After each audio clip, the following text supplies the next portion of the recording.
चलिए, तो हम लोग क्लास 10 का बायोलॉजी पढ़ रहे हैं और एक चैप्टर चल रहा है जिसका नाम है परिवहन, और जो कि अभी कंप्लीट नहीं हुआ है।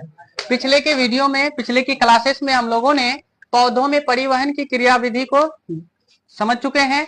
अब चैप्टर में आगे बढ़ते हैं। और चैप्टर में क्या था, अभी भी थोड़ा एक टॉपिक पौधों के बारे में बचा हुआ है। मैं एक टॉपिक है आपके इसमें, वाष्पो उत्सर्जन। क्या है? वाष्पो उत्सर्जन। ये क्या होता है? पौधे में होने वाली ये क्रिया है, ट्रांसपोर्टेशन। ये क्या होता है, थोड़ा इसके बारे में समझ लीजिए। वाष्पो उत्सर्जन किसे कहते हैं?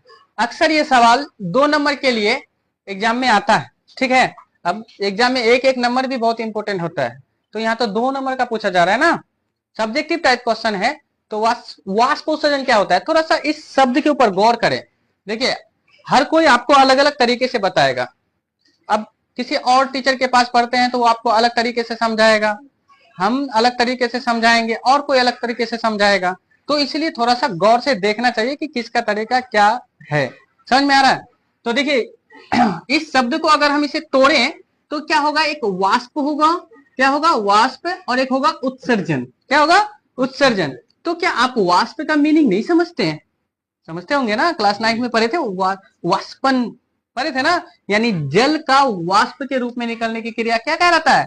वाष्पन कहलाता है ना। तो वही वाष्प है यहाँ पे। और उत्सर्जन का मतलब क्या होता है? उत्सर्जन का माने क्या होता है? निष्कासित होना।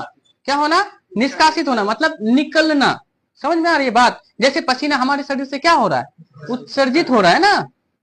तो दोनों शब्द को मिला दिया गया तो क्या बना? उत्सर्जन बना। अब देखिए, डेफिनेशन आप खुद कैसे बनाते हैं, आप खुद से डेफिनेशन बना लेंगे।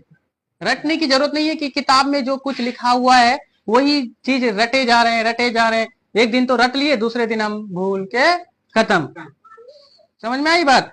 तो ऐसे बात नहीं, ऐसा नहीं करना है। हम लोगों को समझ के पढ़ना है और बहुत दिनों तक याद रखना है। कम से कम एग्जाम तक तो याद रखना है ना। एग्जाम देने के बाद भूल जाना, कोमा में चले जाना, टेंशन नहीं है ना। कम से कम एग्जाम तक याद रखो, ठीक है।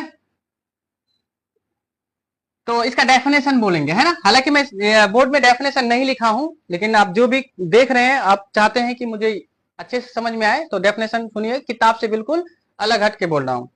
देखो, पौधे में जो भोजन निर्माण के लिए जो पानी को खींचा जाता है ना, जड़ के द्वारा, तो पौधे सभी पानियों का इस्तेमाल नहीं करते हैं।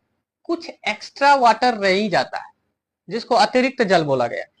तो जिसका पौधे में कोई काम नहीं है, तो पौधे उस जल को क्या करते हैं? वाष्प बना के उड़ा देते हैं।